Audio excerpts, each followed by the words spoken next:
Today, I'm going to show you how I built this beautiful planter box, and I'm going to tell you why I think it's stronger than the other videos you see out there.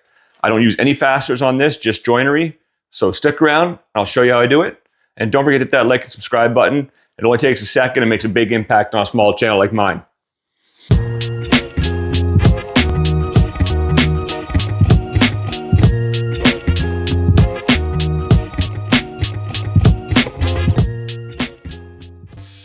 So full disclaimer, I didn't make any plans for this, I'm just kind of winging it, which explains why I don't have any 4x4 posts and I have to actually make some legs. So I've got a couple 2x4s of cedar kicking around. I'm going to rip them down to about 3 1/4 by 3 1/4, and I'm going to glue them together to make myself a nice sturdy leg. I want a thicker leg on this because I'm going to be using half lap joinery for the cross sections. I just find this is a lot stronger. I just find that anytime you use nails or screws on a cedar planter box, that they're the first part that fails over time. This is why I'm going to attempt to build this whole thing without using any nails or screws.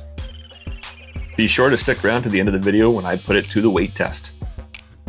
I'm building this one for my wife. It's going to be sitting under our covered porch, so I'm not too picky on the glue, but if you're going to have something sitting on your lawn, I definitely recommend going something that's rated for outdoor use or it's waterproof.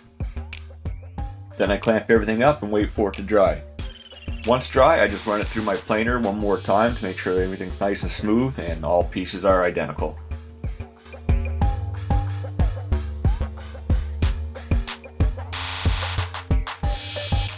Like I said, I don't have any plans for this, so I'm just gonna try a couple different angles and see what kind of look I like. So I cut a couple, and then I use the fence of my table saw as a straight edge reference, and just overlay them and find what I like. Ultimately, I just used a 45-degree angle. It ended up looking real nice and was simple to do. So I cut my 45s on both legs, laid them straight against my fence, and then I just marked out where I'm going to put my half laps.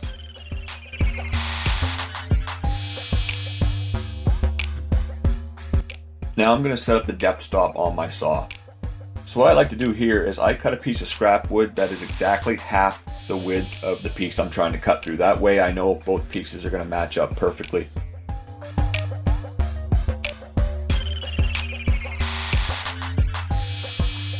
If you're still watching, go ahead and hit that subscribe button. I'm going to have some more videos coming out that you're going to like. And speaking of like, go ahead and hit that like button as well. With my depth stop set, I grab my legs and start gouging out the center where I made the marks earlier.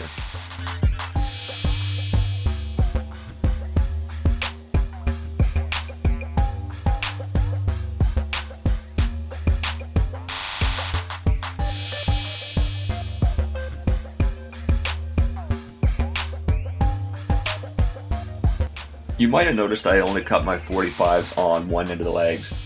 This is actually on purpose. Since I'm going to be cutting some grooves in it, it just helps me keep track of what ends what. I'll cut the 45s later when I'm ready to glue it all together. Next, I'm going to set up my dado stack on my saw so I can make the grooves on the upper half of the legs. And since I only want the upper half done, I'm going to make a mark on the center of my leg so I know where to stop. Or I could just use the half lap as a focal point as well.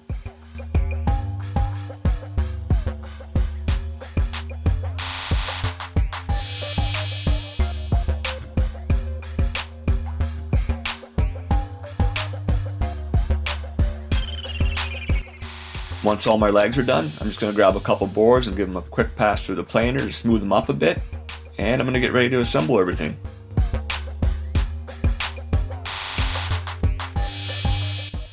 Now, my two dados don't actually intersect, so I'm going to have to notch my first board just so that I got them to meet at the bottom a little tighter. If I left them where they're at now, there would just be a giant gap for soil to fall out of. I suppose I could just add a filler strip in the center later, but this is what I feel like doing, so this is what I'm going to do.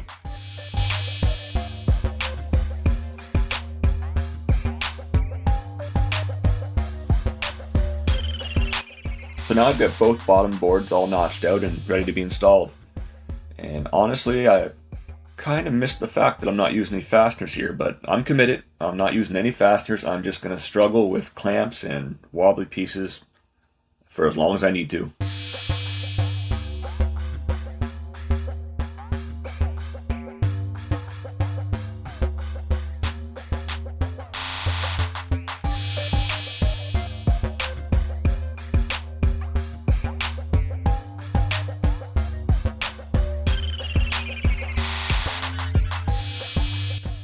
After finally getting the sides done, everything's much more stable now, so it gives me the perfect opportunity to measure my angles on the end pieces.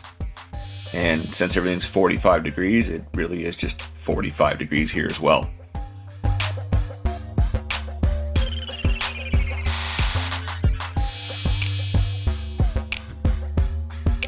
And just like that, we're all done.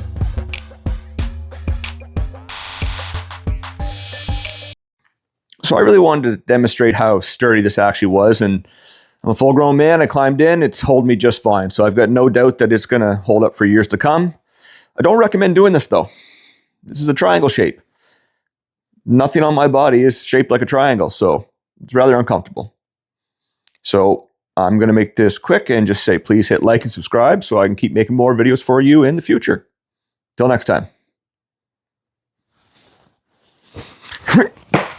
Was that me or the box? Oh yeah, still got her.